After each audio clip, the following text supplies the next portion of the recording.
Buenos días, compañeros y compañeras.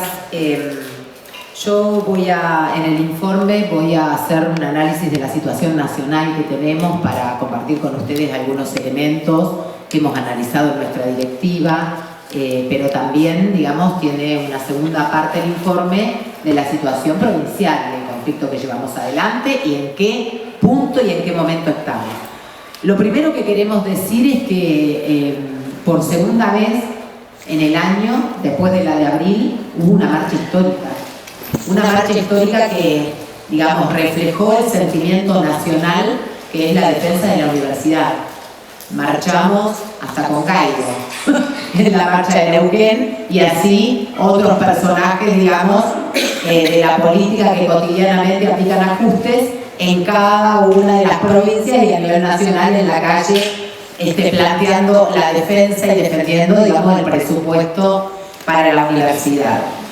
Esa marcha no solo, digamos, concentró la defensa de la universidad, sino que fue una marcha que permitió encaminar el descontento que empieza a haber y los elementos que empiezan a aparecer que hablan de un principio de desgaste del gobierno, de un gobierno que lleva pocos meses, pero que en estos pocos meses avanzó en la aplicación de un ajuste tremendo, aunque menor al que quería llevar adelante, producto de la resistencia, de las luchas y de las acciones que hemos llevado adelante. Entonces, la marcha no solo fue en defensa de la universidad, sino que fue una marcha en contra de la inflación, en contra de la pulverización de los salarios y de las inflaciones, en contra de los tarifazos, en contra de la carestía de la vida que ha llevado a números que nos duelen, ¿sí?, a todos y a todas, como por ejemplo tener casi 53% de pobreza en el país. Más de la mitad de la gente es pobre. El 18% de indigencia. Y ese cuadro y esos números se contrastaron, digamos, con lo que produjo mucha bronca, que fue el asado con los 85 héroes, entre comillas, y la foto o la salida al balcón de la Rosada cuando daban estos números de pobreza y de indigencia de Susana con Milei, y la foto de Milei con su hermana con el nuevo cachorro. Entonces, esa cuestión que genera mucha bronca, digamos, es lo que nosotros tenemos que empezar a analizar, porque todo esto empieza a generar un costo al gobierno. O sea, no le es gratuito la política llevada adelante y estas acciones. Y ese costo se traduce en las encuestas, que aunque nosotros, digamos, no las tomemos en la vida cotidiana, las encuestas son un factor que tenemos que darle pelota, porque así como en un principio había más del 50% que apoyaba la política que llevaba adelante el gobierno de Milei y que quería incluso un sector importante de esos votos que llegue a los 4 años, hoy esos números vienen desmoronándose en las encuestas. Otro hecho que también muestra que hay un pequeño cambio es el apagón que hubo cuando presentó el presupuesto. O sea, hubo millones que dejaron de ver la cadena nacional para pasar a ver otra cosa. Y también el raquítico acto que hicieron en el Parque Lezama, que fue un acto de lanzamiento del Partido Nuevo y no congregó, algunos dicen 5.000 y otros dicen no más de 3.000. Entonces, ese también fue un hecho, digamos, de la escena nacional, un elemento que empieza a mostrar que el gobierno tiene problemas. Y por supuesto los arrepentidos que empiezan a aparecer, que no estaban hasta hace poco. Y ahora empiezan a decir, yo lo voté, pero no lo voté para esto. Este costo que empieza a pagar el gobierno también se traduce en cosas que no puede hacer o que le están costando. ¿Sí? Por ejemplo, una de ellas es la privatización de aerolíneas. No lograron sacar la votación en la comisión para llevarla adelante. El Hospital Bonaparte anunció que lo cerraba y eso produjo inmediatamente la ocupación del hospital y una solidaridad alrededor de eso que verdaderamente está complicado el gobierno para cerrarlo, ¿no? Y también lo de la universidad. Anoche creo que todos mirábamos con mucho amor las asambleas de 500 estudiantes votando tomar las universidades contra el veto. Ese proceso no estaba antes de la marcha. Y no es que solo producto de la marcha, se va tejiendo y se va produciendo por el hartazgo que hay. El gobierno no tendría los votos para el veto. No tendría, digo, pues no lo podemos asegurar hasta que llegue el momento, ¿verdad? Pero hasta ahora no tiene los números. Por eso también tardó. No es que el gobierno esperaba la marcha para ver si éramos millones, como fuimos 1,5 millones casi en todo el país, para ver si lo ponía o no lo ponía. El gobierno lo tiene que poner. Está obligado a alargar el veto. El problema es que puede tener un problema político al no tener los votos. ¿Y qué es no tener los votos? ¿Es que los diputados cambiaron de opinión y los que compró antes ahora no los puede comprar? No. Hay una presión muy grande producto de todos estos elementos que empiezan a aparecer. Entonces, esos diputados que ya tuvieron fuertes críticas por votar contra los jubilados, ahora están claramente pensándolo 2 veces. Porque después tienen que volver a sus provincias. Acá la universidad reunió a todos y creo que el único que no vino fue Servi. Bueno, y la otra de la Libertad Avanza, ¿no? Pero realmente están muy apretados para votar a favor del veto. Esa es una situación, nosotros entendemos, producto de la movilización que se está dando, que le empieza a poner un parate a los objetivos del gobierno. El gobierno tiene objetivos muy claros, ya ha avanzado en algunas cuestiones, pero lo manifiesta en el presupuesto del año que viene. Solo algunas cosas del presupuesto, ¿no? Lo primero es que el presupuesto es un presupuesto a la medida del Fondo Monetario Internacional. Es para pagar la deuda. Por eso lo central es cómo cumple con los, digamos, pactos que hay y las fechas que hay para pagar los bonos y demás a los fondos buitres y a todo el Fondo Monetario. Y para eso, digamos, tiene que achicar presupuestos. Por eso, en salud hay un achique en ese presupuesto del año que viene del 17 al 28%. Por eso pretenden cerrar el Bonaparte y por eso en medicamentos y en insumos tecnológicos de salud también hay una baja del 14%. Hay una rebaja del presupuesto de educación del 2%, y para que dimensionemos lo que significa que un presupuesto esté, digamos, a disposición del pago de la deuda, 12 billones del presupuesto están destinados para pagar la deuda. 5 billones del presupuesto para salud. 7 billones del presupuesto para educación. O sea, para la deuda en el año está destinado casi lo mismo que para salud y educación. Una catástrofe. Ni que hablar de la pulverización de los salarios y demás. En el medio de todo esto, las centrales sindicales brillan por su ausencia. La CETERA estuvo obligada a sacar un paro el otro día, pero mañana miércoles, que deberíamos volver a estar en la calle con un paro nacional, con una acción en todas las plazas para que el veto no sea un hecho, efectivamente están todos negociando con el gobierno para ver cómo cuidan sus privilegios y no para defender a los trabajadores y a las trabajadoras. Por eso queremos en primer lugar proponerle al plenario de delegados una declaración que plantee claramente esta exigencia de un paro nacional para el miércoles y un plan de lucha para más adelante, digamos, o sea que no es solo el miércoles, es un paro y plan de lucha que necesitamos, pero también la exigencia de la propia burocracia acá. ATEM provincial tiene que convocar asambleas para discutir en qué situación estamos y cómo presionamos para el punto que sigue, que es la situación provincial que tenemos. Entonces, a nivel nacional estamos complicados nosotros por el ajuste que ya pasó, pero también complicado el gobierno. El gobierno empieza a sentir, no solo en las encuestas, sino en la vida cotidiana, que la población empieza a decir: yo esto así no lo quiero. Y aprovecharon la marcha para expresar esa bronca y van a aprovechar todo lo que exista de acá en adelante para salir a la calle a ser parte del decir: no queremos esto. Y, por supuesto, mucha presión a la burocracia. En la marcha del otro día llegaba camionero y el periodista le dice: la gente pide el paro nacional de la CGT. Sí, dijo Pablo Moyano, nosotros también, porque hay algún entrecruce entre los burócratas, pero no es que uno es mejor que el otro. Digamos, todos están a favor de ver cómo le ponen un freno a que la gente salga a reclamar. En este marco nacional nos estamos moviendo en Neuquén. Y en este marco nacional el ataque a la salud, digamos, expresada en el Bonaparte, también se expresa en los diversos proyectos que hay.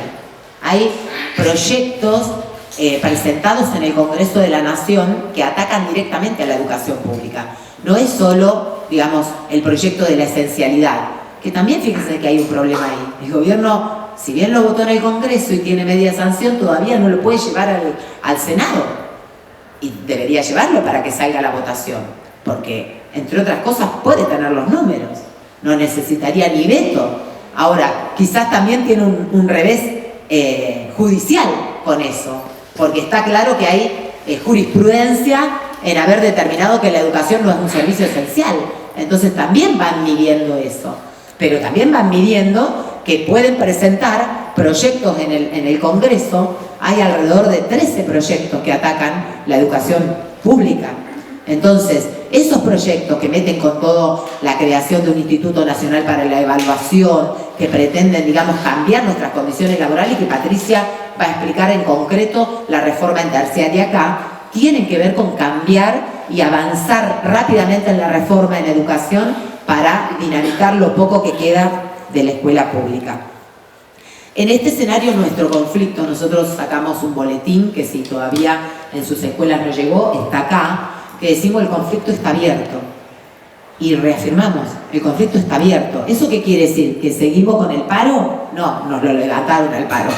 Pero lo que quiere decir es que el objetivo que nosotros teníamos con el conflicto, que es derogar la 3447, no lo logramos hacer, pero está en un stand-by, y eso le permitió a la burocracia levantar o suspender el paro que han votado las asambleas, porque ha depositado en la justicia la definición de si es inconstitucional o no esta ley. Ahora, en esta situación de conflicto abierto, la ley se aplicó. Se aplicó, se pagó el plus a un amplio sector de compañeros y compañeras, y a otro sector no se le pagó, ¿sí? La aplicación de ese plus no tiene un criterio unificado para todos. Hay quienes lo cobraron e hicieron todo el paro y tuvieron descuento, hay quienes hicieron todo el paro y no tuvieron descuento, pero presentaron alguna licencia y no lo cobraron. Hay diversas situaciones, digamos, que no tienen en cuenta un criterio común. Por eso nosotros, desde la directiva de Aten Capital, planteamos claramente que seguimos insistiendo en que hay que plantear la derogación de la ley, que en el camino de plantear la derogación, y nuestra consigna, digamos, de fondo, que es que eso, si está la plata, que pase al básico y que lo cobremos todos los compañeros y las compañeras sin ningún tipo de condicionamiento. Por eso la plata está, que vaya al básico, y para que también la cobren nuestros compañeros y compañeras jubilados, y que sea también parte del resarcimiento de lo que nos robaron con el 25% de enero. Y por supuesto que hay compañeros que nos han preguntado estos días por qué no cobraron el plus. ¿Qué hacemos? ¿Lo reclamamos? ¿No lo reclamamos? Le hemos contestado desde la directiva de Aten Capital que cada compañero tiene que hacer el reclamo en su escuela. Nosotros como directiva no lo vamos a plantear como hacemos los reclamos cuando no le pagan el sueldo a alguien, cuando descuentan el día, que hacemos un link para que cada uno se anote, porque centralmente hemos rechazado el carácter que tiene esta suma, ¿sí? Y este concepto que nos quieren en breve y en el futuro incluir como parte de nuestro salario. Ya no va a ser una cosa externa, sino que lo van a poner como parte del salario. ¿En qué momento estamos en la justicia? La justicia, junto con el gobierno y con la burocracia sindical del TEF, tienen un pacto de extender los plazos. Y ese pacto de extender los plazos, para no decir tiene razón Aten, no tiene razón Aten, porque ¿qué pasa? Si dicen tiene razón Aten, tienen que suspender la aplicación de la ley. Si dicen no tiene razón Aten, tenemos que poner en marcha el paro de 48 horas y las asambleas para discutir cómo continuamos. Entonces, no dar entrada a las presentaciones que están hechas en ese planteo que hemos hecho y que lo tiene que hacer la señora Gennari, que cobra millones para apretar un botoncito y poder dar la entrada y que el proceso siga su marcha, no lo hacen para evitar esto, para evitar tener que suspender la ley si no dan la razón o para evitar poner en marcha el plan de lucha. Entonces, nosotros tenemos que exigir a la Comisión Directiva Provincial que haga todos los reclamos en la justicia tendientes a que no se dilate ni un minuto más la definición para que nosotros como sindicato podamos tomar las medidas que ya están votadas si es adversa la respuesta y también reunirnos en asambleas para discutir cuál es la situación. Decir que nuestro conflicto está abierto y que hay un parate, digamos, adrede, intencional para enfriar el conflicto, también es decir que el gobierno sigue pensando y actuando para aplicar cosas contra los trabajadores. No sé si leyeron, pero después también lo va a tomar Patricia. Hay un informe del instituto. El estudio que se hizo de los números del instituto están planteando, esa consultora que la hizo, le dice al gobierno con claridad: acá en breve se va de nuevo a una situación que no se puede sostener. Por lo tanto, le aconseja. Sí. Hay un cambio muy importante. Sí, cuando terminemos. Entonces, la consultora está planteando, señores, van a tener que tomar definiciones. Entonces, lo que dijimos en el conflicto, que era el puntapié inicial para meter otras cosas, se está comprobando. O sea, la reforma jubilatoria en Santa Fe no es en la isla de Santa Fe, es la reforma jubilatoria que quieren aplicar en todas las provincias. Y Neuquén, que es la provincia de la vaca muerta, donde hay mucha plata, la hemos podido, digamos, hasta el momento sortear, pero están jugados a aplicarla, a lanzarla y a apurarla. Entonces, que el conflicto esté abierto y que no haya hasta el momento ni un triunfo nuestro, pero tampoco ni una derrota nuestra, tiene que ver con haberle puesto ese freno. Ahora, el gobierno sigue preparándose. Por eso nosotros no podemos descansar en que, bueno, ya está, si me devolvieron los días, este año ya fue, porque tenemos que estar abiertos a que la situación es tan rica y compleja, compañeros y compañeras, que hoy, después de nuestro conflicto, tenemos una situación de peleas judiciales, tenemos a los trabajadores de la salud que empiezan a reclamar salario, tenemos a los compañeros de acción social que también empiezan a reclamar. Entonces, nadie tiene que descartar que aún encaminándonos hacia fin de año haya medidas que se tengan que llevar adelante y que la propia burocracia las tenga que lanzar producto del reclamo de los compañeros y compañeras.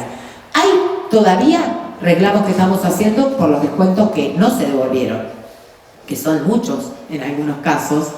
Y el otro día ustedes vieron, hicimos un reclamo, el INVER se encerró en la puerta, con la puerta con llave, más de 2 horas, y hemos presentado un listado porque hubo una suerte de negociación ahí de decir, queremos que nos respondan, vamos a ver que nos responden. Entre ayer y hoy nos tenían que dar una respuesta. Hoy vamos a llamar al Ejecutivo para que nos digan qué pasa con el listado que presentamos. Entonces, seguimos a la par peleando para que nos devuelvan los descuentos que realizaron ilegalmente. Eso no quiere decir que lo vamos a obtener. Y en esto también queremos, y ya con esto voy a cerrar, queremos hacer un planteo. Decir que el conflicto está abierto, que no hay ni un triunfo ni una derrota explícita y claramente, también nos pone a cada uno de nosotras y nosotros como delegados, como dirigentes, como activistas, en la situación de seguir organizando las escuelas. Y acá tenemos que a veces ser duros con los compañeros y compañeras, pero llevar a la reflexión. Nosotros, si nos dedicamos a poner todo el peso en los días que nos descontaron y que todavía no logramos que nos devuelvan, va a ser un factor que nos impida ver todo el paquetazo que tenemos por el que luchar. Entonces, hay que poner en la balanza, como siempre decimos, que tenemos mucho por perder si no luchamos, pero tenemos mucho por defender si lo hacemos. Y a veces en ese mucho por defender, si lo hacemos, ponemos en riesgo parte de nuestro salario. Esto es así. Hemos tenido en muchos conflictos descuentos. Ahora, producto de esos descuentos también pudimos ponerle un freno. Y en ese momento histórico de nuestra lucha estamos. Entonces, llamar a cada delegado o delegada a seguir organizando la escuela, llamar a cada compañero y compañera a estar abiertos. Es que hoy estamos en este plenario y dentro de 2 o 3 días no sabemos qué pasa. Entonces, estar abiertos a que este sindicato tiene que estar a disposición de ser parte de todos los movimientos de lucha y organización que haya y tratar de unir por abajo lo que no se quiere unir por arriba. Y estar abiertos a que cuando salimos a luchar podemos poner cosas en riesgo. Pero está en riesgo mucho más que 10 días, 20, que 30 y que quizás 2 meses de descuento. Porque estar en riesgo la jubilación, cuando decimos la jubilación no es solo el aumento de la edad, es el cambio del 80% móvil. Cuando decimos que está en riesgo nuestra condición laboral, estamos diciendo que producto de una evaluación podemos tener un sueldo mayor o menor según lo que demos en esa evaluación. Son muchos los cambios que se vienen si no luchamos. Entonces, Neuquén es una provincia que siempre fue un ejemplo a nivel nacional, ¿no? De todas las batallas que hemos dado. Por eso, cuando uno hace el balance y compara las condiciones que tenemos nosotros, son muy superiores a muchos otros compañeros y compañeras de otros puntos del país. Ahora, esas condiciones superiores están en riesgo y tenemos que tomar conciencia de eso, porque está en nuestras manos poder decir, acá seguimos dando batalla, seguiremos siendo el ejemplo y seguimos poniendo el freno. Por supuesto que nosotros desde la directiva estamos a disposición de toda esa organización y todo ese desarrollo que tiene que tener cada escuela, cada delegado, cada dirigente.